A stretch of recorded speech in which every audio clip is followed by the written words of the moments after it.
Welcome to this episode of inSIGHT. I am so thrilled today to be joined by Centrific and Jasmine Seuling. Am I pronouncing that correctly? I want to make sure I'm getting that right because I don't think I've ever had a reason to say your last name before. Who are just a remarkable couple, very prominent in the Midwest scene out of Minneapolis. Stephen Centrific has been throwing events since the mid-90s, I think, sees it, Stephen, right? 98. Yeah. And just been really pretty continual since then and consistent. Yeah, we never took a break, really. Yeah, and really well known for Communion, which has become just a staple in Minneapolis. How long has that been running for? Well, it's almost hard to remember now because we skipped a year. Was last year supposed to be year 14? Yeah. So yeah, this would be 15 years if we had done last year. So 2007 was the first year of Communion. 2007. That's remarkable. That's such an achievement to keep something going that long. It's really weird. So many different venues that it's been at. Different venues, different partners, different kind of focuses, but at the end, it all comes back to house music outside in the summertime. Absolutely. Absolutely. And then you're a well-known DJ as well. Been doing that for how many years? 20 years? 18 years? 20. Well, I started in 96. So I don't think I ever probably played out till 97 or 98 though. So 20, I won't make you math right now, but over 2 decades, right? 24, yeah. 24 years, 24 years. Yeah. And Jasmine, I'm so glad that you're joining us. As we were saying just before we started recording, you've always been a part of, but now really stepping into being a leadership figure prominently, which is wonderful to see instead of just being this real support and facilitator, but a little bit more in the background. So welcome to you both. Thank you for having me. Absolutely, it's a pleasure. Absolutely. Yeah, I think on that, it really was a lot of Jasmine, everything that we do with Intellephunk Communion and stuff, it gets lived at home, and so for Jasmine to not be involved on that level after a long time, kind of started to seem weird, and it just seemed like with it being such a big part of our lives that both of us should have a say in it and be involved in it, on a bigger level, it works out better for both of us this way. How did it come about? Was it like a sort of a discussion and a decision, let's do this in a more prominent way, or was it just more of a sort of organic evolution? Because I feel like we're living in a time now where the last few years we've been asking questions about gender roles that we hadn't necessarily asked before. And I can say that I, as a woman minority in the music industry for a couple of decades too, even I hadn't thought of a lot of these questions, like how do I bring women forward more, or why aren't women? I'd asked that question, but I hadn't really dug into understanding why. And when the community started doing that, I started doing that more. And then it was like, oh, these are the ways I can be proactive. So yeah, I mean, it was kind of organic. It was sort of organic. It was it was approaching the 20-year anniversary party that we did 3 years ago in 2018. And it was really the fall before that, because that party, we started planning the fall before that. Mm-hmm. And it was actually just a decision we came to, that this is how we want to do it now. Yeah. Like I said, it's every before Jasmine was involved as much as she is now, or now, either way, all of this came home, you know, so anything I was doing, Jasmine was like default involved in, and it just didn't seem right that she wouldn't have like say in all of it. You know, we're married coming up on 15 years, been together for 18 years, so it like just seemed like the best way. And not only that, I'm not gonna say I'm not organized, but it helps to have Jasmine like helping me stay organized. And so like the whole, it was organic, but it was like, I mean, definitely a decision we made Yeah. too. You know? and, you know, I do remember instances where I was, you know, like Steven said, was like kind of like default, I was kind of involved in a way, but I kind of outright said, I want to know what goes into creating this experience. Like, I want to know, how do you curate a lineup? I want to, you know, I want to learn all of these things. I just don't want to be sat and kind of been like, oh yeah, that's cool. That's cool. Like, I want to like be a part of the process too. And Steve's like, all right, okay, well, you can be a part of the process. And like, you know, so, you know, it is definitely like, you know, me being more of a partner, but also me being, having Steve be a facilitator of learning and learning what it takes to create these wonderful experiences that he's done for so many years, and not just be on the sidelines of it, but really be involved in it. Yeah, it really makes sense. And yet historically, I feel like those things that maybe make sense, we just didn't do them. We just kind of accepted that it was guys mostly, of Yeah. course, not always, but guys mostly who did the music thing. And that's how it was. So how has it been for you, Jasmine? Has it been what you expected? Has there been surprises? I think it's actually, it's been what I've expected in some ways, of like just timelines and crunches and dealing with different things like, you know, budgets and all that. And, you know, I come from like that world of like corporate where like, I get that.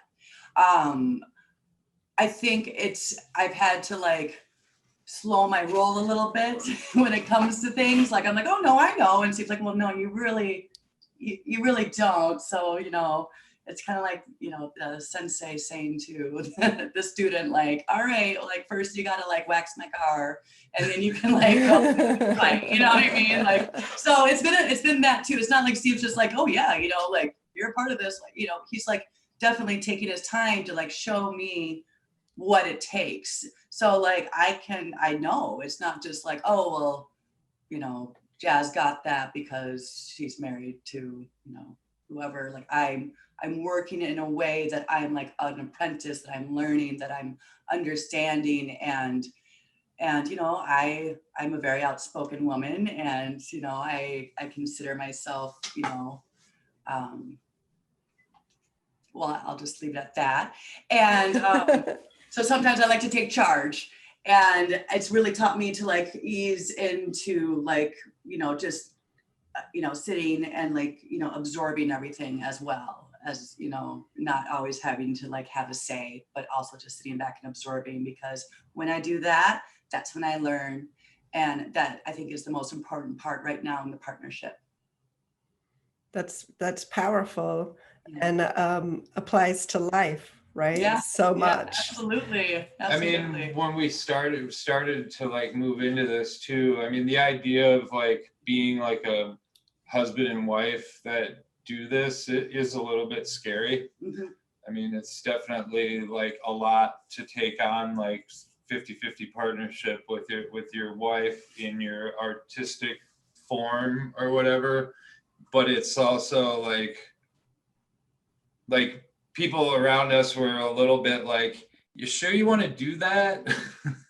And we were like, yeah, no, we are sure we want to do this. This is what we want to do. It is a little scary, you know, but like I think that we've like came through it, transcended it. Like Yeah. it's like totally, I don't know, especially right now, I think working out better than ever.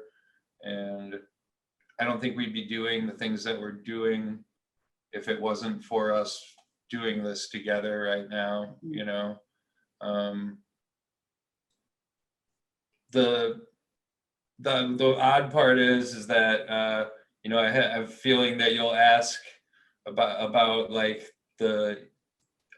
our transition from Even Further and things like that. But the odd thing about that was that we basically had decided to be partners about a few days before Kurt X had like called me up and said, "Hey, do you want to be my partner on Even Further this year?" And that was like kind of one of the things I was like, well, I just agreed to be partners with my wife, you know, moving forward on doing events together. And so like, do you want to work with us? kind of thing. And that, you know, we moved forward anyways. And I guess that was an experience in itself. But you know, like we definitely like made a conscious decision, said, hey, we're gonna do this. And then there were people around us that weren't as excited about us doing that as we were. And we, you know, we just said, I don't really care what you want. This is like what happens in our house that we live in together. And like, this is how we want to do it, you know? And Yeah. It, And I yeah. think everybody, you know, I think people are more warming up to the idea. I think most of our friends are pretty stoked on the idea. And you know, it's definitely like, I can't just walk in and be like, okay, everybody respect me now, right?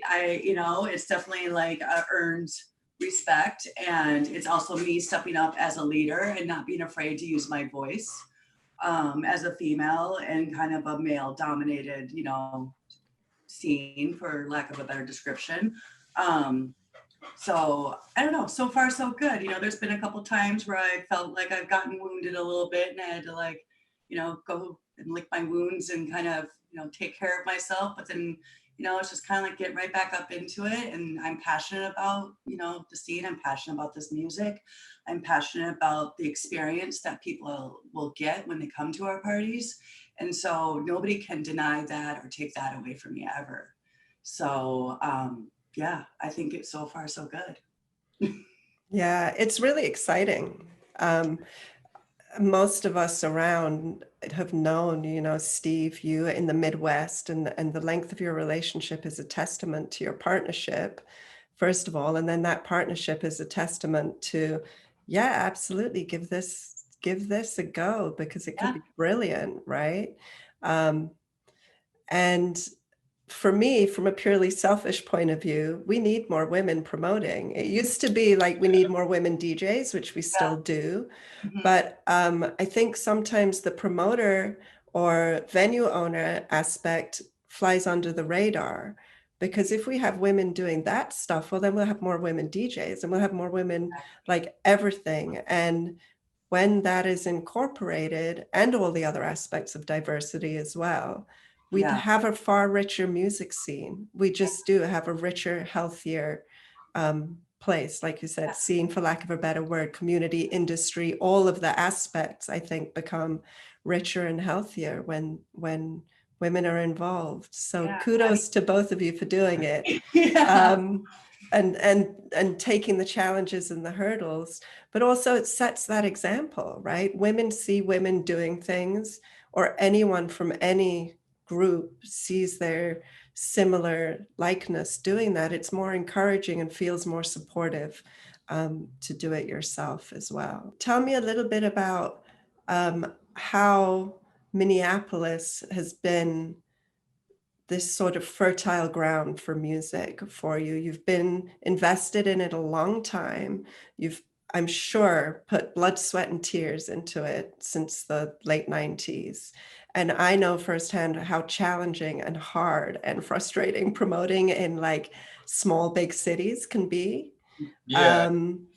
And yet what you've created has such a faithful community and following. And I would also say, although I'm not part of it firsthand, from a close by outsider's perspective, a really nurturing community, like a caring community that is interested in doing things the right way, even if it doesn't get it right the whole time.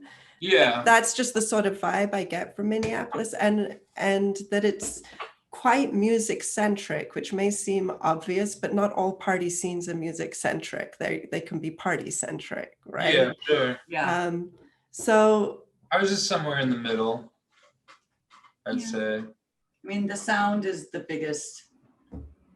Yeah, but I think that, you know, like there's other cities that have more people that are, you know, making tunes and putting out labels and things like that. It's not like we don't have like solid labels in Minneapolis, but I definitely notice, you know, other cities that have, you know, more people that are like, you know, trying to like come up or whatever right now kind of thing than sometimes like we do, where we like, I think there's this kind of thing here where like people aren't really, if you're staying in Minneapolis, and even if it's not like you're not trying to have like a career in this or something like that, but there's also this grounding point kind of thing where it's like everybody's more concerned about being like a bit more real about it first, and then like what they do with it like beyond Minneapolis is almost secondary in a lot of ways. And I think that's good and bad. Like sometimes I want to see like people from here, myself included, like focusing a little bit more on like labels and pushing like more like music releases and stuff like that. But like there's also like it is very party centric here in a way. Like it's more, I'd say more community centric than party centric. But like it's definitely about the events here. It's about the sound systems. It's about you know, having a guy who like is like really like a genius with lighting, and like being able to have like people who are like very versed in how to run sound systems and like make them sound like they are supposed to sound. And you know, the fact that like people have always invested in like warehouses and like made like having places to do events that suited our needs more than like say a club downtown where we just move in on the weekend and we like make it, you know, our thing for the night or whatever. Like, you know, there's places in Minneapolis that are like, you know, they only get used once a month or twice a month or sometimes every several months or whatever. But those places are like built specifically for what we do, not like built to like house a rock show on Tuesday and a hip hop show on Friday and a techno show on Sunday.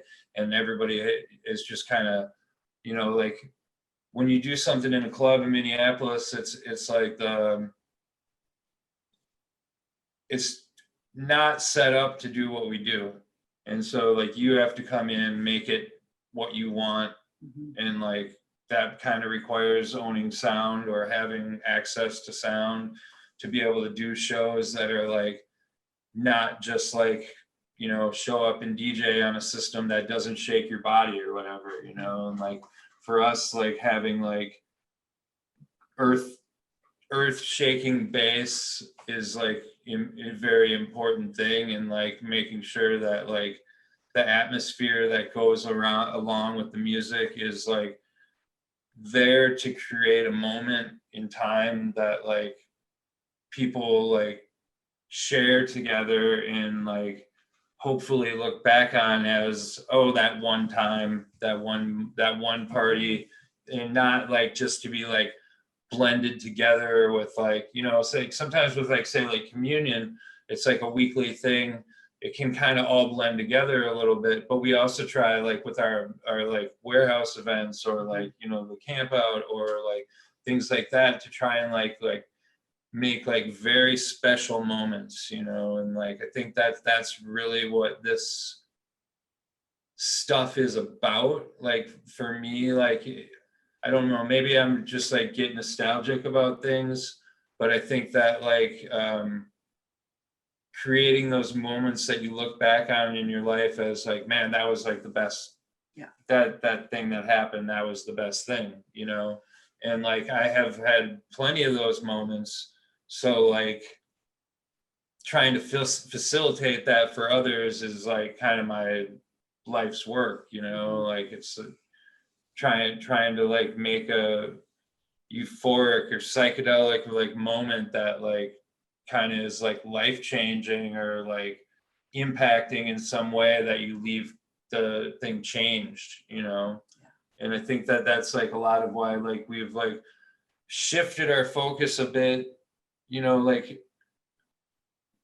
10 years ago when it was like more on what I was doing is like really produced for our friends and the people are our age and the people around us. And I think now we're looking at it as like, I'm 46 years old. The average person my age goes out a few times a year, you know, and I'm want to do parties all the time. And I want to like make them like what I do.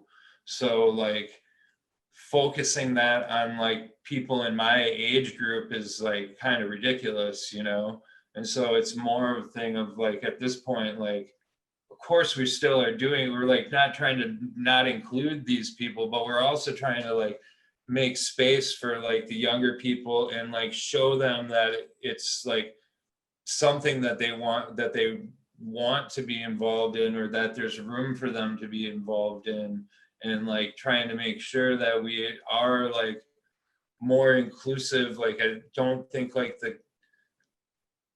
the kids like they notice that stuff right away, and I think that it's like super important to like be there for them in a way that supports them so that they can have these experiences that we've already had, and they can like live this in a way that like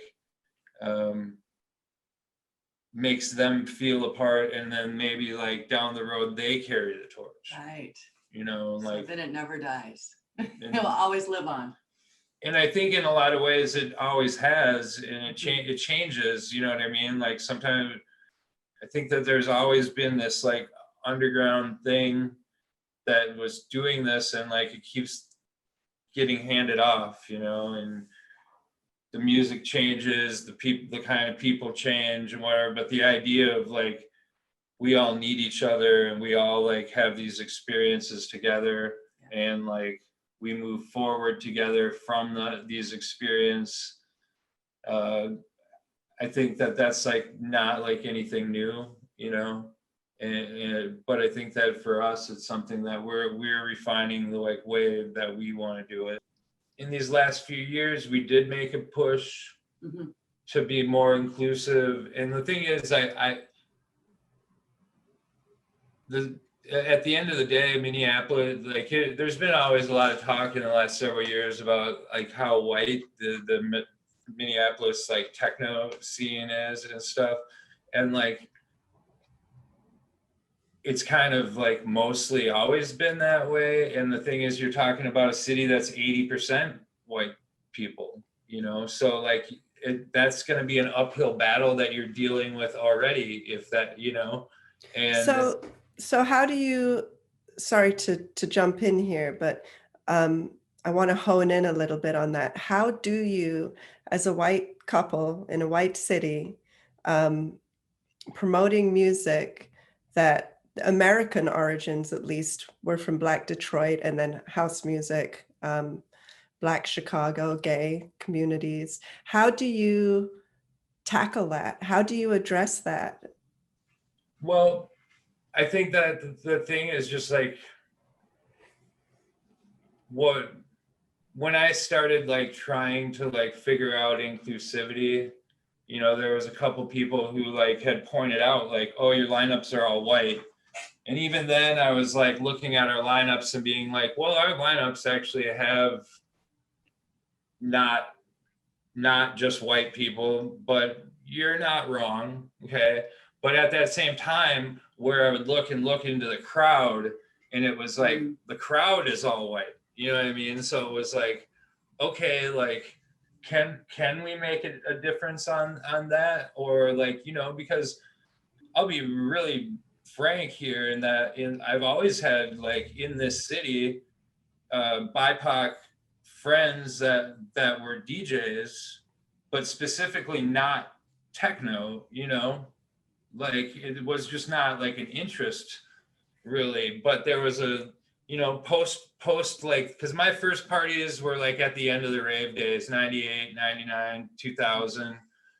And then like, you know, 2001 is kind of like when the you know, when 9/11 happened, that's kind of like when the rave scene really like died in a lot of ways, you know. And so like there was like that whole post rave era in Minneapolis. Like techno was just kind of like it was most, there was like very few people of color that were involved in techno at the time. Jerome Baker lived up here, and like thinking back, the only techno DJ that I remember that was a black techno DJ in Minneapolis. And it just kind of was like, at that point, like we were like lucky to get 30 or 40 people at a bar show, you know, like Zach would do a show, or like I would do a show, or, you know, when Zahn moved to town and we started doing shows together, it was always just kind of like in a bar, and it was just people we knew. And so it was mostly a bunch of white people, and mostly white dudes. Yeah. Like when Jasmine was like first my girlfriend, it was like kind of like, it would be like, I'd be happy if like a couple other dudes were there with their girlfriends or whatever. So it wasn't, I was like the only girl sometimes. you know. Yeah. And it kind of just like, it wasn't how I wanted it to be. It just kind of accepted that that's how it was, because we were lucky to get 50 people anyways. You know what I mean? At a certain point, you're just like, whoever will come, and if they like techno, awesome, you know. And then like over time, things started to happen a little bit. And then when we started communion is when we started to see a change, because that was in 2007. There was like a large Latino community that started coming to communion specifically, that were just kind of jazzed on the idea of like, we were kind of maybe playing like sort of Ibiza music or something, you know, and we were on the rooftop, and a lot of the, you know, like it just started changing. Like it suddenly wasn't just all white people or all dudes. It was more, and it started slowly to change. Yeah, it was a trickle effect. A trickle effect. Yeah. and like, and a little bit of word of mouth. Like, it's cool. Like, you know, oh, I don't know if I want to go. It's Intellephunk, techno, you know.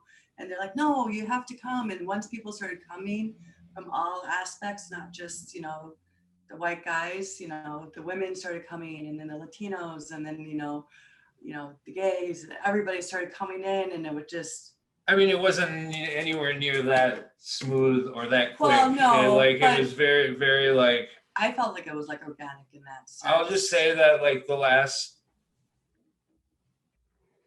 maybe 7 years, we've like actually been paying attention to it. At a certain point, like in 2007, we weren't doing anything to like make that change. It just happened organically. Yeah.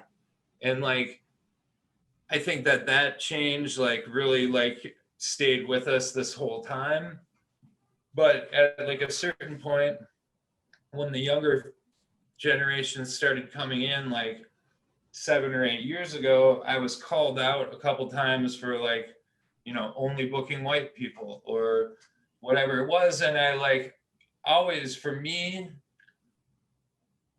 I think you'll even remember there was a time that it was like a Black Madonna and Lisa had called me out, and you were in the thread, and I was like saying like, hey, like I'm not booking by like sex or race or anything. I'm booking by who fits the slot, you know, like who's supposed to play at this time. If that's in.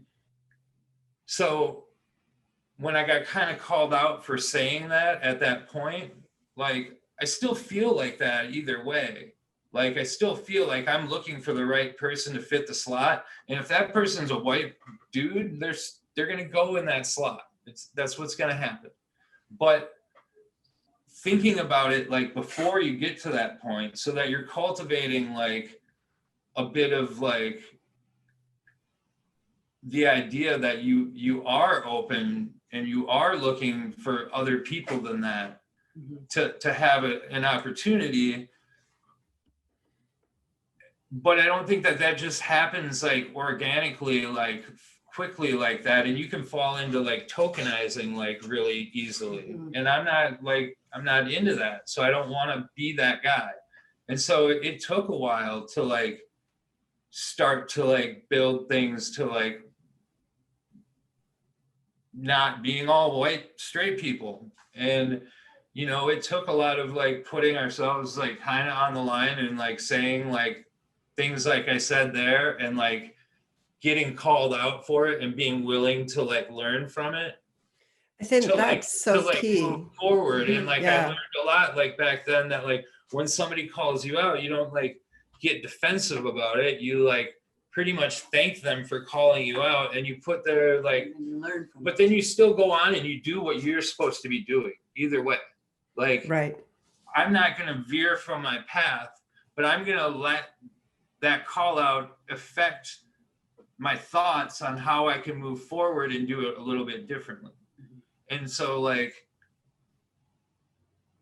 now when people say, oh, the Minneapolis scene is all white dudes or whatever, I can look around and like I can see why they think that still, but I can also look around and see not that 100%. Like, you know, there's definitely like a queer scene that has found us, and there's like a slightly alternative queer scene that like thinks that we're all right and we provide safety. You know, there's women that like come to our shows that like take off their clothes and go in front of the speakers and like feel comfortable like being at our shows, and have told us, hey, like I wouldn't do this at any other show in the city of Minneapolis, but the techno people, like I trust the people at these events and I will do that here. And like this is like I feel comfortable here doing that.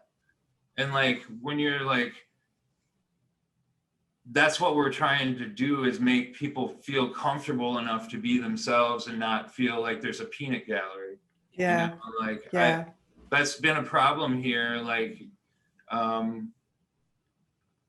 it's why we don't want photos at our events. It's why we are like, I don't know, we're concerned about safety. I'm not interested in like someone who has a job and wants to come to my events on the weekend and like be a complete freak and like have to worry about the fact that they're like pictures of them or stories about them or whatever are going to be like floating around the internet the next week, and they have to worry about their like employment or something like that. Yeah. You know, like Yeah. I think that privacy, and that not only just that privacy, but that like who the hell is going to feel all that comfortable to like do freakish things if they feel like they're going to be like called out for it all the time or whatever, you know?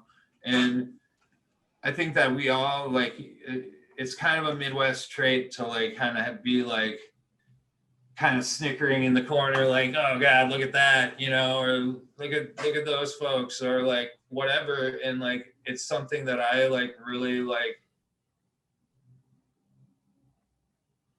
I don't like try to act like I'm never like that guy, but I also like try to like have my events not be that. Yeah. If that makes sense. It absolutely does. And it's so important because when we think about where our music started, house and techno, and what those parties were like, we can go back to the Loft in New York, or we can go back to, you know, the Frankie Knuckles or the Warehouse or Music Box. And the parties were renowned for having exactly that element of people feeling really free to be whatever they want, dressed up, dressed down, undressed, whatever. And that was part of what made our music so popular and the scene so important, and gave it that magic, and we've got so far removed from that. Yeah, I agree. Yeah. And I recently, honestly, there was just a thread on Facebook where Wisconsin is so far behind in that. We're still so entrenched in that. I feel like we're 20 years behind I mean, with we're not with that a much lot far of ahead of you things. in Minneapolis, Yeah, really, but if you've either. got that going on, you're doing better than us. There was a thread just the other day where someone who's been a local DJ here for a couple of decades posted a woman, African woman, African American maybe, but I'm not sure. But she was wearing like a fishnet top DJing with nothing underneath, and it was "Name This DJ" was what had been captioned. And so of course there was this thread of just like disgusting, I saw that. lame, objectifying, heard about it. derogatory, Yeah. lame ass comments. And for me, what was so tragic about that, it wasn't like, oh, I'm offended by you guys being juvenile and objectifying. It was like, God damn it, we are so far from understanding what the magic of this party scene is about in Wisconsin. Like, come on, please wake up and see it. But there's only so much someone can do. So yeah, I think it's amazing that you've got people who are feeling that way in Minneapolis. I think with us, we actually even, I can't speak for both of us, but I know for me, when we were a part of Furthur, part of my hope, I guess, like as it became more evident that we wouldn't be a part of it moving forward, was that like we had like made it feel like we were a place that queer and brown people that are in Wisconsin, that they like know that we are here, and that, you know, we have that connection with them, and trying to like be like that there, you know, like Yeah. like we like, you know, when we were a part of that, we felt like we had like we were the part of that equation of people who cared about those values. Yeah, and I feel exactly what you're talking about. Tell us a little bit more about that journey with Even Further, where you were collaborating, and then now there's been that split and you're doing your own thing. It's pretty weird because like Furthur was the place that I've decided that I wanted to like do this, you know, and like I'd only been to like a few parties before I went to a Furthur, which was the '96 Furthur, which is like, you know, the famous one with Daft Punk and everything. And like I think that like after that point was kind of where I was like, okay, I'm going to do this like every week now. This is what I want to do. And that specific event and like several other events in the next year and a half after that had a completely different vibe than anything else that I was a part of until the last few years. Like, for me, what really got me at that event especially was that there was people from all over the country there, you know, like just I'm walking down the trail, some guy hands me a flyer from New York, another guy from New Jersey, some dude from Washington. Like I met people from all over the country that weekend, you know, and like events at that time usually had that like feeling of like people came from all over the place, or, you know, like the DJ came from Europe, and the, you know, people came from this city and that city. And like that really was something that like I like connected with, you know. And so Furthur in a lot of ways, you know, because I fell in love with Furthur and Drop Bass Networks events there at the end of the 90s. And I, you know, by the 98 Furthur would have been the first Furthur I played music at. And then the little Furthur the next year was like, you know, it was like the first time I think I was ever like booked to play at one. And then the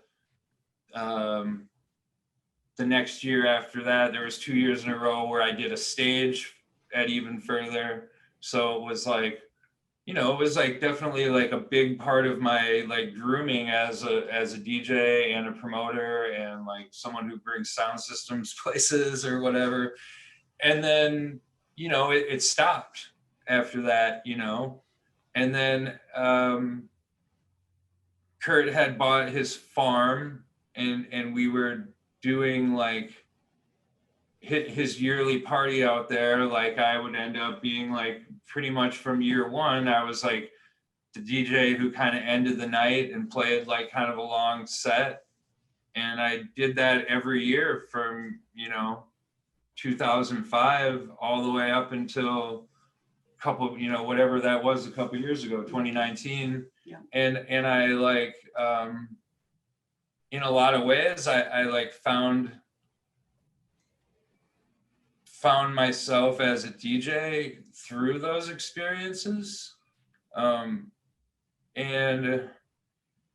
I was also from here in Minneapolis, so like kind of removed from a lot of like anything that was really, you know, like know-how about like the inner workings of drop-based network and things, you know, like it was like from afar. And so like it was easy for me to like think it was really fucking cool, you know?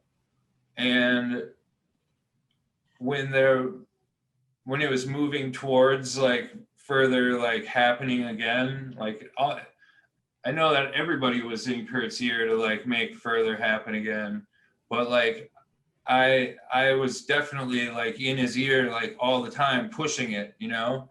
And then when he finally like was like, all right, we're gonna do this, and then he brought in you know, David and Woody were gonna come back, and they were gonna be like the original like promoters of Furthur doing it again, and it just didn't really like pan out 2 years in a row that it like worked out that way.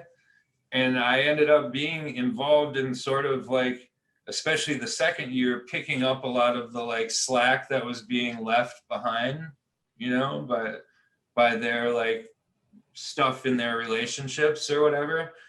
And that's why in 2019 he asked us to be his partner, or 2018 he asked us to be his partner. So like doing that was like a big, you know, that was like the biggest event I've ever been involved in, like as far as like having my name on it and like producing it and stuff. And I say even the first year we were like we were the partners, but we weren't quite as involved. And then the second year was like, you know, we were working like straight up every day, like making all the decisions together. But there was a lot of things about it that just didn't fit the changes I was going through and the changes that like we were going through as a community in Minneapolis, and the changes that Jasmine and I were going through as husband and wife. And in a lot of ways, I feel like I outgrew it, you know? And at a certain point, like,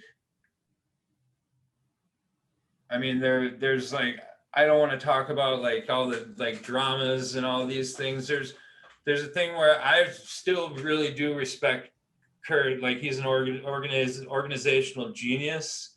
Like he's like he's got great ideas. He does some really cool things. But there's just a lot of differences between us and the kind of people we are. And like, I think that I don't need to get into like spreading like drama about it, or like stories of like what I don't like about them or him, or like what I think that that's like very like subjective, you know, like some people like fit this, some people fit this. And I just didn't feel like I fit anymore. And even though like Furthur is supposed to be like kind of like a little bit of everybody, you know, but it didn't feel like a little bit of everybody. It felt like very one-sided, like a certain kind of personality that kind of ruled it. And I think that maybe I was like, it fit me at a younger age or something, but I've like just kind of evolved a bit, you know. I'm not going to act like I'm like, you know, beyond anything, but I just think that I grew up, I changed, I'm different. And like, you know, Jasmine and I being partners didn't really fit with Furthur. It wasn't really, even though it was said to be like, yeah, cool, you can be my partners, but it wasn't really ever like that. And at a certain point, I was told, well, I don't really do this with Intellephunk. If this is Intellephunk, I do this with you because like I do this with you. And like that didn't work. It obviously didn't work with Jasmine, but it didn't really work for me either, because I like felt like, you know, like we have come a long way here in this city, and that like going there was like almost like going backwards for me, because I like feel like I've been trying to evolve as a person. Like, you know, like I'm not perfect, and I like come from like small town in Wisconsin, and like, you know, like I had to overcome a lot of things to understand like diversity and things like that. And now that they're like a part of what I care about, like it's hard to like go backwards with it, you know. And so when some things happened in the last Furthur we did, and I said a few things publicly about those things, and they weren't very well received by that community. And I just said, hey, that's fine and great. Like, we're just gonna do our own thing. And like, No hard feelings.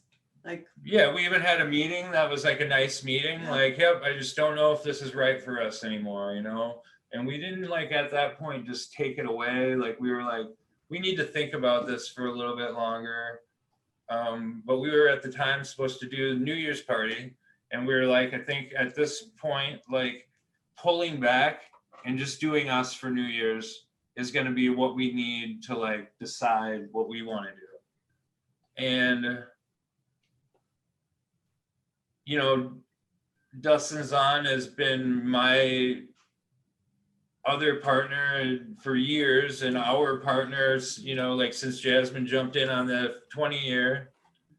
And like Dustin like is, you know, like he understands, like we've been friends since the day he, you know, I think I met him at Furthur in 2001, but he moved to Minneapolis in like 2003 or 4. And like, you know, he was maybe 20 years old at that time, and I was like maybe 30. I think we were like 10 years apart. And like, you know, Dustin lives in Berlin, and like is aware of like what a scene can be with open-minded people that like accept each other, you know. And so when we were like, okay, I think we want to do our own thing, it was like obvious, like, okay, we're gonna work with Dustin, because we have Intellephunk and Enemy is like a great fucking team. Like, yeah. We've been that way for the first parties we did together were 2004. I think it might even been my 30th birthday. Yeah, I think it was. Yeah, that's what it was. And we have a great working relationship, and like it's never been hard like for us to gel with Dustin. And so it was the obvious thing. But then like kind of we decided, okay, we're gonna do this great Beyond party, and we started putting it together. We got a great lineup together for last year, the whole thing, and then COVID hit. Yeah. And like for me, I like went in the last year, I like went through like kind of a huge identity crisis after leaving Furthur, starting to do our own thing, and then like having it stop. Like I kind of went through this identity crisis of like, this has been me since I was like 20 years old or whatever, like Furthur, and like being like around drop bass, and like I got a drop bass logo on my arm, and like, you know, like I have a record on drop bass. There's like so much history there.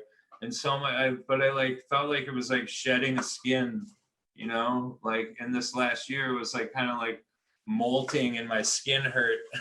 You know, like the new skin wasn't ready to be out yet, and it like really like stung quite a bit in the last year because I wasn't able to like continue with like developing this new part of me or whatever as I was leaving like my whole everything I had been in my adult life. And like now that like we are like working so hard in the last several months on the Great Beyond, and like now that we're actually like accomplishing the things that we wanted to accomplish with last year, like it feels like amazing. And I feel like the whole like the shedding of the skin and the like changing of like, you know, it doesn't feel like I just like turned my back on my whole life. It just feels like a door opened up and we went through it and there's not a way to go back. It's like only a one-way door. And I think at the beginning I was just having a panic attack about not being able to go back through the door a little bit. But now I am just like so thrilled that like we held to it, you know? Yeah. On the other side of fear is, Yeah. you know. That's where you had the sign on the party. Everything you ever wanted is on the other side of fear. Exactly. You just dropped the lineup for the Great Beyond, and it is really an amazing lineup. And I think everyone has kind of gone, even the people who know you and know your taste in music have just been like, oh my God, and the tickets sold out in 24 hours, right? How does that feel? Well, we had a good jump on it because when we did a pre-flyer like announcement a month ago. So it took about you know, or 3 weeks. 3 weeks ago. Yeah. So yeah. I mean, today we finally sold the last ticket today. Yeah. Officially. And I've never sold out any party in the history of doing parties. So like it's a strange feeling. Are you enjoying it? I'm really enjoying it. I'm really enjoying it. And I think that we looked at each other this week with a lot more like just calmed nerves, like yeah.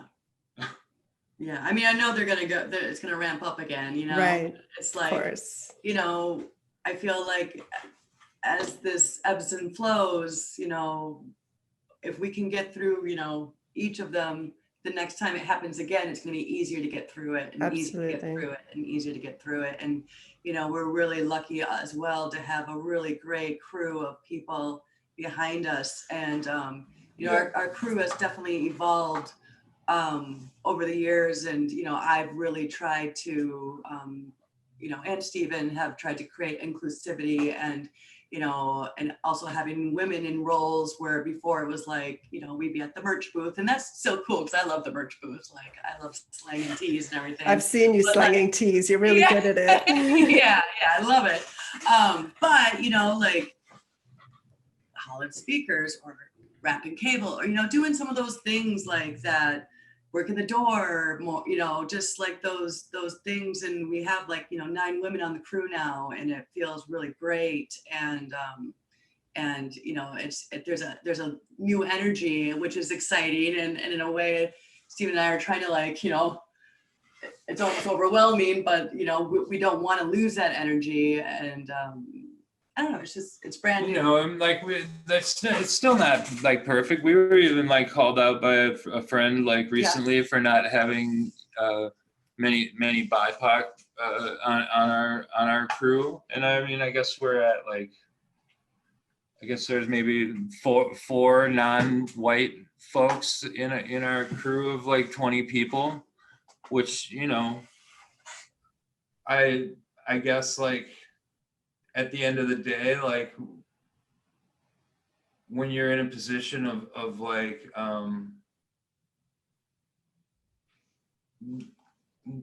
we're not in a position to like really always like pay our crew is great, or it's maybe inconsistent, you know, like how like if we do better they get better, if we do worse that's kind of what it is, you know. everyone's kind of flexible with that, but it's like also kind of an internship to a certain extent. So like people like who come to you and want to be a part of it is kind of the people that you work with, you know? Yeah. And like, cause it's like, if you're not paying people, you don't really ask people, like you let them Right. come to you, and then it's like different, you know?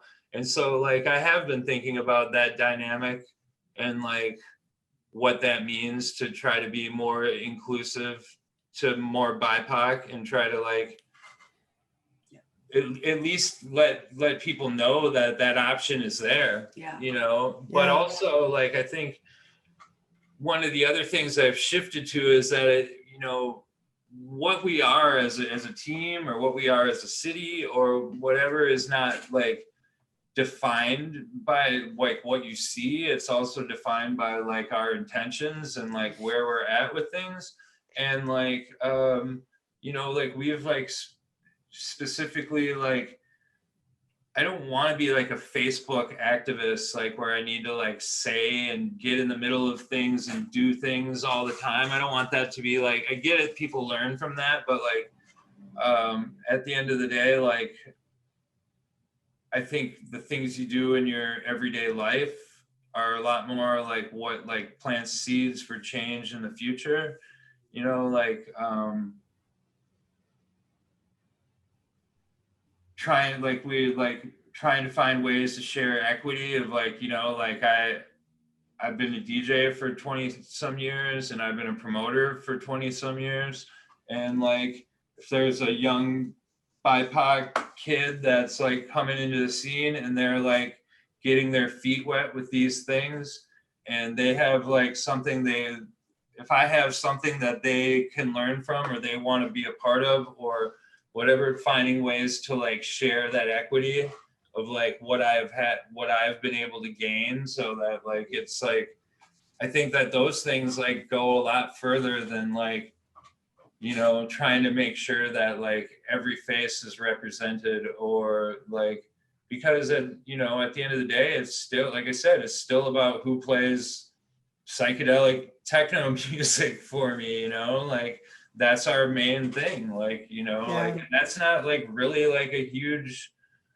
thing, you know, Right. like even in the like with the Midwest, like in a lot of people around us, it's like a lot, we're surrounded by techno, not all of it's like super like on the psychedelic end of things, but we try to be very accepting of like all different forms of techno and whatever. But like we're also, when it comes down to like say like the Great Beyond, it's like focused like around psychedelic techno, and that's like what, you know, Zahn and I have been like pushing for years, you know, and Jasmine got strapped to it with us, you know, like for better or worse, and like I'm here for it. and like I think that like we are also concerned with like cultivating that actual sound and stuff like that. So like it's learning to be inclusive and learning to like be aware of the fact that like, you know, I'd like my city to look a lot more like the books I read about like the early days of electronic music and disco, and like I want to like trying to like have those vibes involved in like the shows that we do. But at the end of the day, we're still also like very focused on this sound and like how we make this sound like something more than it is, you know, and like Yeah. I think that it has to meet both ways, because Yeah. like, you know, like I have friends that like another promoter, different genre music in our city, you know, said to me like recently, like, you know, like I see everyone trying to be involved in your things because like they're awesome things to be involved in, and I respect the fact that you like hold space for it to be very curated to a sound that you want. And I think that like as an artist, that's super important. Like all the inclusivity and things like that are like the base level of like just like our day to day and people around us. But like artistically, that's not what I want to be thinking about when I'm like making music or DJing, or like I'm thinking about a whole different thing, you know? Right. So like making sure that there's a place for that, but then also like making sure that I don't lose focus of my art form, Yeah. you know, Yeah. especially as a DJ, you know? Yeah. Two things you mentioned that really jumped out to me were the words intentionality. I was smiled so big when you said that, because I was already thinking, I want to ask him about intentionality and awareness, because when we are talking about diversity, inclusivity, equity, in my experience, being aware of that it's a need and how it exists as an issue has been one piece. And then being intentional of at least being, I'm going to look further than just the people that I already know of, to see if there are artists of color or LGBTQ in that community who are playing with this sort of music. And if they're not, there's not. But having that intentionality to be open to it, and the awareness, I feel like that just opens some doors in Yeah. itself. And it's so different than just saying, you know, I'm just about my type of music, and that's what I'm looking for, which you spoke to earlier, that's kind of the defensive reaction. It was like an evolution, you know? Like, right. And that you can hold both, right? It's not like one or the other. You can hold both. You can hold artistic integrity and hold the intention to grow as far as inclusivity and making what we do accessible to all peoples. And sometimes I think those two things get played off of one another, like you have to sacrifice one to be invested in the other. And I don't think that's true. Yeah, I think that there's something with that to defensive mechanism that makes that, though, like what you're talking about, like where people think it has to be one or the other. Like it's very like with like the defensiveness, you kind of like right away, like, well, this is what I do. Like this is, you know, you defend like your method kind of or whatever. But I think that like trying to make sure that that's like a base level thing where like I just wasn't doing that for a long time. Yeah. You know, and now I do, and now I like feel like the first couple of years, I really had to focus on that part of it more than the music in a lot of ways. And now in the like, you know, last couple of years, I get like almost back to like focusing just on the music because it's happening now. And like the thing about it is like when people used to say like, oh, the Minneapolis techno scene is so white, like 5 years ago, I'd look around and I'd be like, yeah, you're right. When people say it now, I get offended because I look around and I see a very diverse community, and I also know who's working their who's not white and working their ass off. Yeah. And like I think it's an insult to them. Yeah. Because like there are like our community has become like very diverse.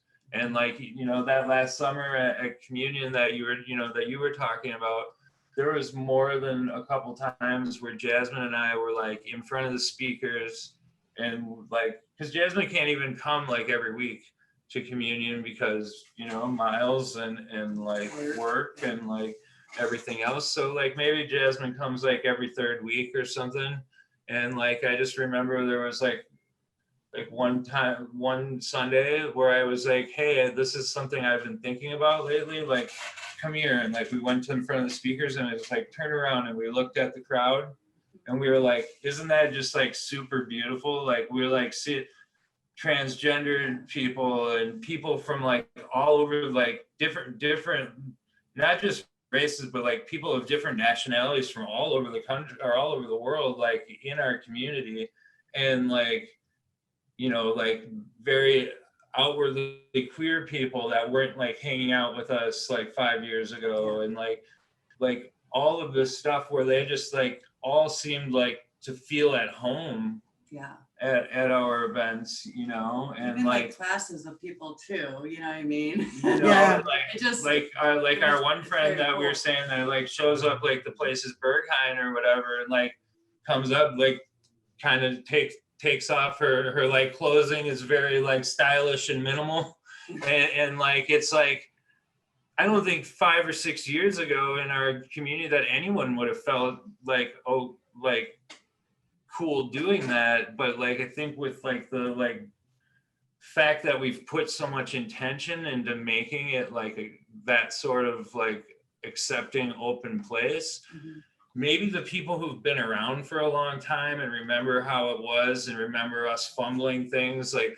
they don't look at it like that. But all the new people who've shown up and walked in, like have a completely different outlook on it, and they've expressed it to us. Yes. You know, and that's why I say that I focus like, we focus on like the young, not just people our age and whatever, focus like a lot on like the younger community, because they get what we're like actually trying to do. Whereas like some of like people my age, they'll be writing me, you know, Facebook messages at 4 a.m, like telling me about how, you know, where things used to be like so open-minded, but now that we've like come along and like tried to put some sort of rules on things and tried to like, you know, focus on like diversity and things like that, how we've actually like taken away the ability for people to be like free in themselves. And I'm like, I don't know, you being free in yourself was part of what kept people away, you know, like maybe like we're trying to be free in ourselves in a different sort of way, where like the people who are cast out by the rest of society feel welcome to like be open and do the things that they want to do at our events, versus the people who are already completely accepted in like the world, like just coming along and using it as their like free like landing pad for all their bullshit, you know, like. Yeah, You know? that's the crux of it right there. I feel like so often that just sums it up. Tell us a little bit, and I know this is a big subject, so it's going to be hard to just compact it into a couple of minutes, but just briefly, if you can, being in Minneapolis, the center of what's been this last year with George Floyd's killing, with the protest movement, like the epicenter of just this world outrage and demand for finally some sort of real change to happen within our justice and policing systems. Like I said, big subject, but can you just give us a synopsis of how that has been for the both of you? It's been heavy.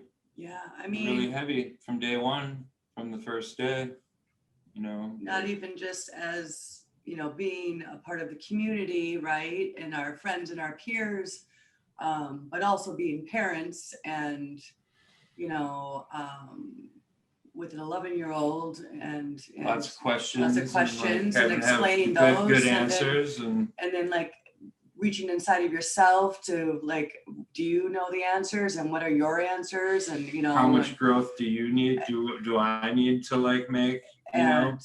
So yeah, it's been pretty heavy. I mean, we kind of went, you know, we couldn't really be at the front lines, you know, and I was like, I can't be out there, you know, when the protests were really getting coming to a head and everything, just because I was like, we have Miles here, you know, we have to, you know, I got to be here for Miles. Well, what else can we do? And so, you know, it was really about like getting fire extinguishers to people and like food shelves and food, and you know, when mutual aid was like kind of like really what we were trying to do, and trying to, as a representatives of a community, you know, and making sure we pour ourselves into that, you know, every single which way we can. You know, and then, you know, Steve definitely, you know, he would go out in the morning, the early hours of the morning, and survey like things happening and letting our community know what's really going on out there for the people that weren't out there, which I thought was really important. For the people who aren't from here, you know, yeah. I tried to like every morning, like when everything was like really heated up in the beginning, I like kind of like always did like a little video tour every morning, you know, and like I would kind of go out, like, you know, the first night I went out to a protest, and like I really had no idea, like even like there was someone like then that was like, should burn the police station down, that like somebody on Facebook, and I was like, I'm not burning any police stations down. It's like I think that's what needs to happen, but like I'm not going to be like the one doing it. I'm 45 years old, you know, like it's just like kind of like I'm a dad. I need to be home with my family, and then like I also was like, you know, I do need to be out here at certain times, you know, and like I definitely like tried to be at, you know, at marches and things like that, like when I knew that it wasn't going to be like the heated time, because I'm just not like really like, I don't know, I'm not that guy. Maybe I would have been that guy if this happened to me 20 years ago, but like I tried to be involved in making like some sort of like effect through the whole thing. And at times, like, you know, there's a lot of like growth that happened in the city, like in the last year for a lot of people, and like myself included, you know, and like and still growing. It's like, it's been very intense, and we had friends that were like very involved in protesting, and like also like volunteering their time for things like the homeless camp or the unhoused encampments, and like it just like we tried to like be support as much as we could. We did like some fundraising, did, you know, like supply runs, and like donated our own money like quite often. You know, we tried to be like what involved on some level, but like I think just being here like was really intense at points, you know, like our son like had like all the big questions, and like, you know, at times it was sort of scary for him, and like, you know, like he had friends that lived like right on Lake Street that like he plays video games with, so he's like hearing about like how intense their situation was on the daily, and like I think that he was equally like affected by it, you know, and like there's you know, like the police union headquarters is like only a few blocks from our house, so like the couple times that there was like a protest there, I like brought Miles down there with me, and like kind of like, you know, like made sure that like he saw what was going on, but like in a way where I knew that we would be safe, you know, and like tried to make sure that he like understood and like got to be a part of like standing up to the oppression, you know. And like I think that like he, you know, we've heard him like fighting on the internet with people, like, you know, just like the things that comes out of his mouth, you're just like, well, I'm pretty proud that he's, you know, like I didn't have that, you know, and so like gives me hope for the future, you know. And like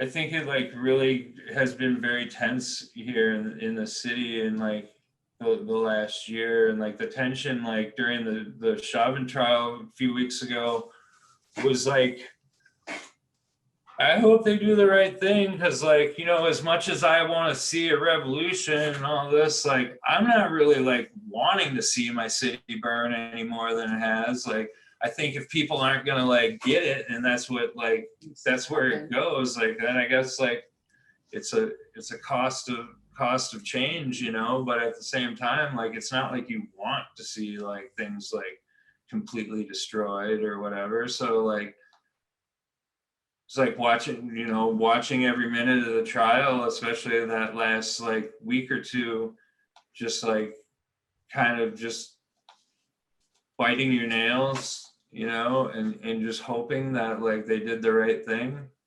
And it was like a huge relief when he was actually convicted.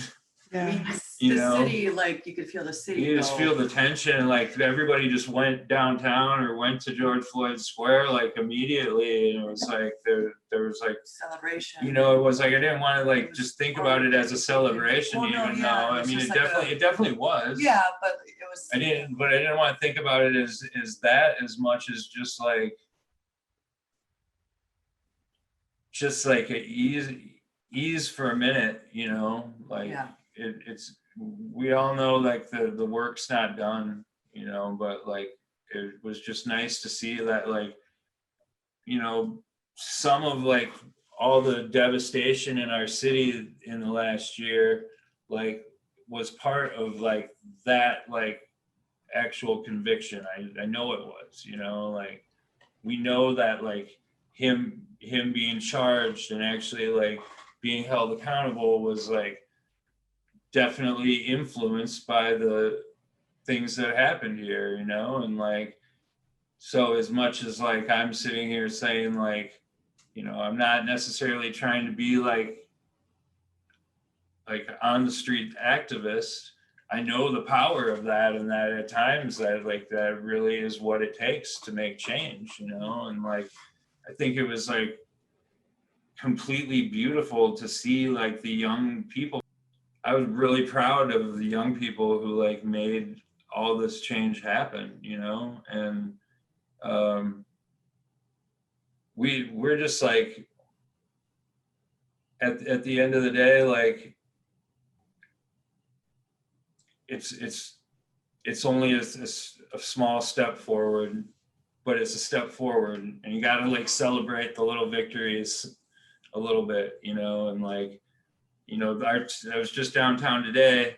It's still all boarded up. There's still razor wire all over the place. It's like not coming down until fucking they do the next trial for the rest of the officers. So like it's still tense here, you know, and I don't think that that's going away anytime soon, and I don't think it necessarily should go away anytime soon. Right. But learning how to like cope with it, because it is stressful, you know, like this last year was really stressful. Like Yeah. change I want to see, but it's stressful, you know, sure. like it's really like sad to see this continually happening. And like it was like great to see like the young people like be the ones to be like, no, we're not, this isn't it, this isn't how it's going to happen, you know, we're Yeah. going to take control. Yeah. And I guess like with us, like we're like, okay, we're not like cutting edge, like we're not like that, we're not like super activists and stuff, and like But we can maybe, find those roles that will well, make a like difference. I think that what we have to offer is sanctuary.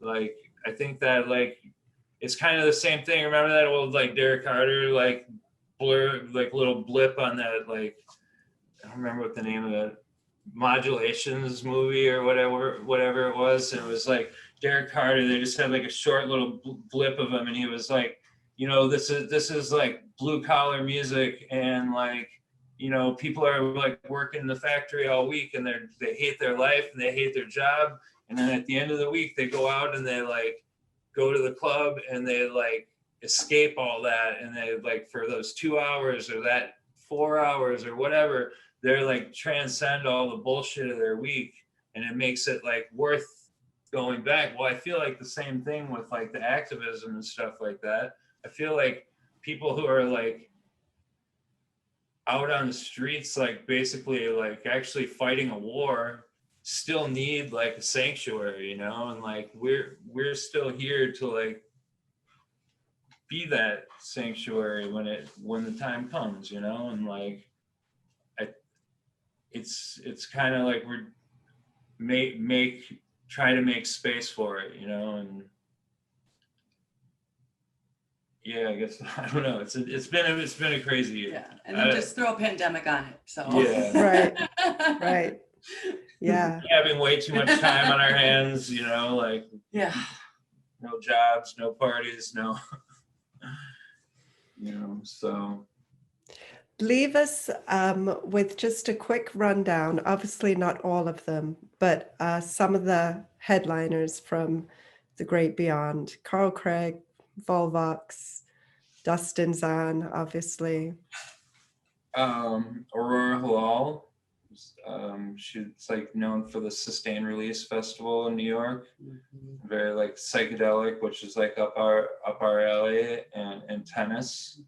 Is also pretty known for like making pretty psychedelic and kind of abstract kind of techno. And Did we mention Volvox already? Yeah. I mentioned her name, but Yeah. feel free to say a bit more about her. we you know, like Ari, like she had reached out to me, her agent reached out to me a couple years ago before Furthur and was like, I want to, you know, play for you. And we had her play here, and then she played at Furthur, and then, you know, it's just like kind of a continuation where like it's always been like that for us, where we like try to be like work with people over and over, and like be friends with people that we work with, you know. Yeah. So that's like cool. And same with Truncate and Drum Cell, like have been like coming here for forever, and they're just kind of the homies. And they're both on the lineup, right? Yep. Yeah. And Hyperactive. More Alien, who's like Jasmine's new favorite, and you know, Perfect. she has like a very Little like girl crush. unique like breaky style, like techno with like kind of a little bit of like bass influence, I think, you know, and like you know, like we just tried to like really like find stuff that like was in the pocket of like not being like standard techno. And yeah, I mean, Silent Servant, you know, he lived here in Minneapolis for several years, and so we have like kind of that bond with him from back then. And I think since he left, you know, like the things he was doing like got legs basically, and like, you know, he's got a lot of fans here. And you know, with like Carl Craig, the stuff he was doing like in the mid 2000s, like the Falling Up remix and things like that, were like really like impacting on like my whole like sound and experience in this music. So like Carl Craig like is like just kind of like, we used to always joke that like every good set should have a good Carl Craig track in there, or else it's like not covering all the bases, you know. and so like, you know, having him on the bill is super awesome. And we're Stoked. We're really stoked. You know, some of the stuff we had booked for last year was like all people from Europe and Asia. And like, you know, this year was like very obvious that we would have to keep it very American. Yeah. And so like,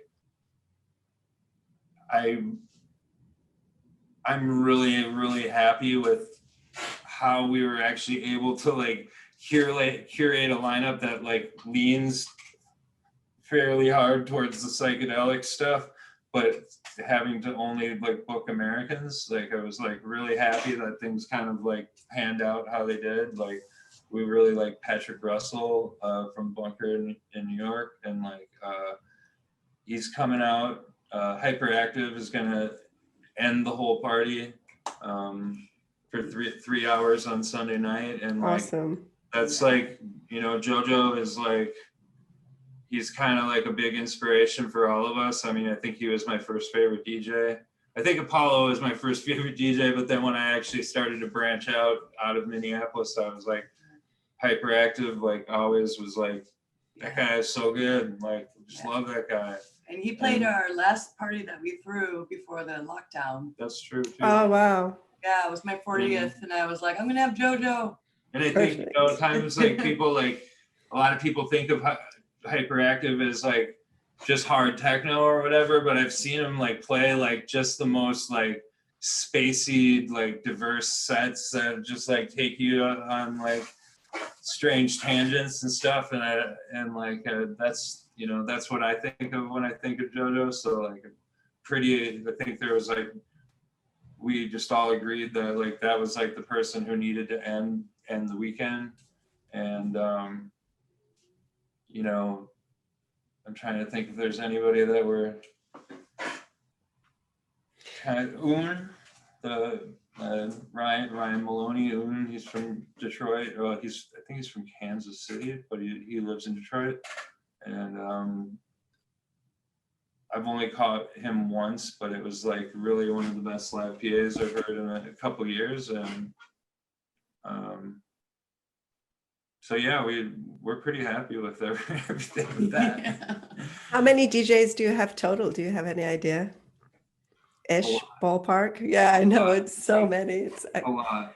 We tried to like, cause you know, like the Dome like was like a really cool thing. The Headspace Collective that like from Furthur, like, you know, it was like they were like kind of like the center of the Minneapolis community at Furthur. I think like even when we were doing our stage there or whatever, like it definitely like people like gathered around the Dome, you know. And like my concentration, even at the time when we were doing like our stage, was like actually like working like Furthur as an event more than doing the stage, you know. And Yeah. so they were there was like a natural thing to like bring them with us.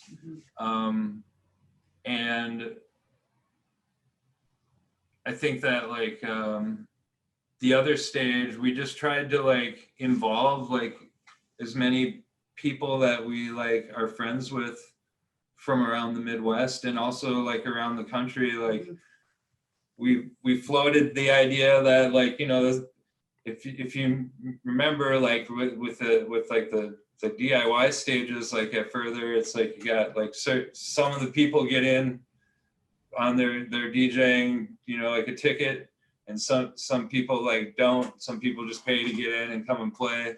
And like we were like, okay, like we reached out to people on both coasts and just said, hey, like we have a slot for you, I get a ticket for you, but I don't have like a budget like for to pay you or buy you a flight or a hotel or anything. But if you'd like to come out and be a part of this event, like we're inviting you. And like I had like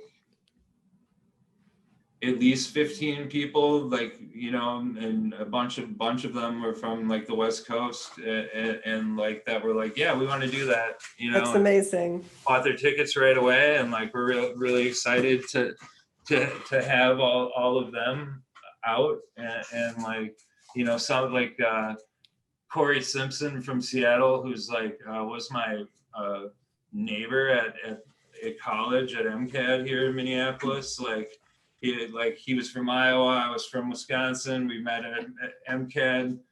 You know, like we've like kept in touch over the years, but we both ended up in techno independently of all that. And like he was like pretty like important, I think, in like getting like a lot of the West Coast people on board. And now I'm pretty sure there's like at least like 100 people that are like not from the Midwest that are coming out. I mean, maybe more, we don't know. Wow. We're just kind of gauging off of like, you know, chatter on Facebook. Right. Yeah. But you know, it's awesome. I think we finally actually did do that event that is people coming from All over. You know, Yeah. all corners, you know. Yeah. Well, congratulations to you both on not just pulling it off, but what I feel like is going to be a slam dunk and a really exciting lineup, and a coming together of community as well. I'm really excited to be part of it and see you guys there. And thank you so much for sitting down with me and having this conversation. Yeah, thank you so much. It's been awesome. Thank you. Hopefully we weren't too nervous. Yeah. It's our first interview together.